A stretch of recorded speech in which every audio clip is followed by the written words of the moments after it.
আজকের রেসিপিতে থাকছে খুবই মজার আর লোভনীয় কলমি শাক ভাজি। আর এই শাকটা আমাদের শরীরের জন্য কিন্তু অনেক উপকারী। প্রথমে কিন্তু আমি এখানে শাকটা ভালোভাবে ধুয়ে কুচি করে নিয়েছি। আর শাকটা যতটা সম্ভব কুচি করে নেবেন, এতে করে খেতে অনেকটা ভালো লাগে। তো আজকের শাক হচ্ছে আমি মাটির হাঁড়িতে ভাজি করে দেখাবো। আর প্রথমে কিন্তু মাটির হাঁড়ি পরিষ্কার করে তারপরে শাকটা বসিয়ে দেব হাঁড়ির ভিতরে। এই যে শাকটা নিয়ে নিয়েছি আমি।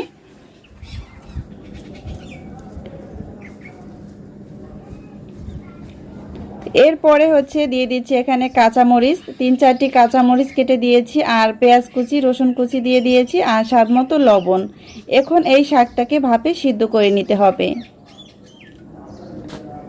কিছুটা সময় পরে ঢাকনাটা খুলে নিয়েছি। এখন নেড়ে চেড়ে খুব ভালোভাবে লবণ, মরিচ, পেঁয়াজ, রসুন এগুলি শাকের সাথে মিক্স করে দিতে হবে। প্রত্যেকটি স্টেপ ফলো করে শাকটা ভাজি করবেন, এতে করে খেতে কিন্তু খুবই মজার হয়। তো আজকের এই ভিডিওটি যারা ইউটিউব চ্যানেল থেকে দেখছেন তারা চ্যানেলটি সাবস্ক্রাইব করবেন, আর যারা ফেসবুক পেজ থেকে দেখছেন পেজটি ফলো করে নিয়মিত আমার পেজের পাশে থাকবেন। আবারও কিছু সময় পরে ঢাকনাটা খুলে দিয়েছি। এ পর্যায়ে কিন্তু আর ঢাকনা দেওয়ার প্রয়োজন নেই, শাকটা খুব ভালোভাবে সিদ্ধ হয়ে গিয়েছে।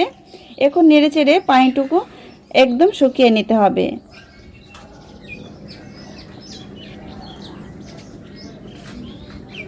এখন এই শাকটা চুলা থেকে আমি নামিয়ে নিব। চুলা থেকে নামিয়ে নিয়েছি। আর একই কড়াইয়ের ভিতরে কিন্তু আমি সয়াবিন তেল দিয়ে দিয়েছি। এরপরে দিয়ে দিলাম 2টি শুকনো মরিচ কেটে দিয়েছি, এতে করে খুব সুন্দর একটি ফ্লেভার আসে।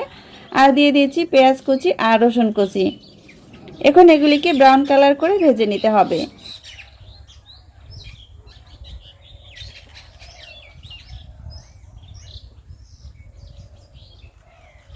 এই যে এ পর্যায়ে কিন্তু খুব সুন্দর একটি বাদামি কালার চলে এসেছে, আর খুব সুন্দর একটা স্মেল বের হবে। যখন আপনি এই শাকটা ভাজি করবেন তখনই কিন্তু বুঝতে পারবেন এর ফ্লেভারটা কীরকম হয়েছে বা এর যে স্মেলটা কীরকম হয়েছে। এ পর্যায়ে শাকটা দিয়ে দিয়েছি, আর এখন শাকটা এই নেড়েচেড়ে খুব ভালোভাবে মিক্স করে নিতে হবে।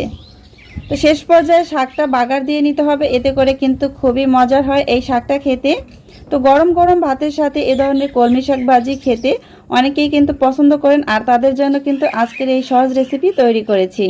তো এ পর্যায়ে শাকটা আমি 2 থেকে 3 মিনিটের মতো ভেজে নিব, এতে করে এই যে শেষে যে বাগারটা দিয়েছি এর পেঁয়াজ, মরিচ আর রসুন এটা খুব ভালোভাবে শাকের ভিতরে ঢুকতে পারবে।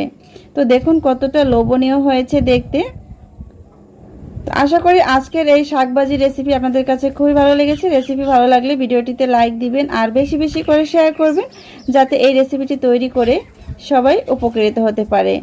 আজ এ পর্যন্তই, আবারও হাজির হব আপনাদের সামনে নতুন কোনো মজার রেসিপি নিয়ে। সবাই ভালো থাকবেন। আল্লাহ হাফেজ।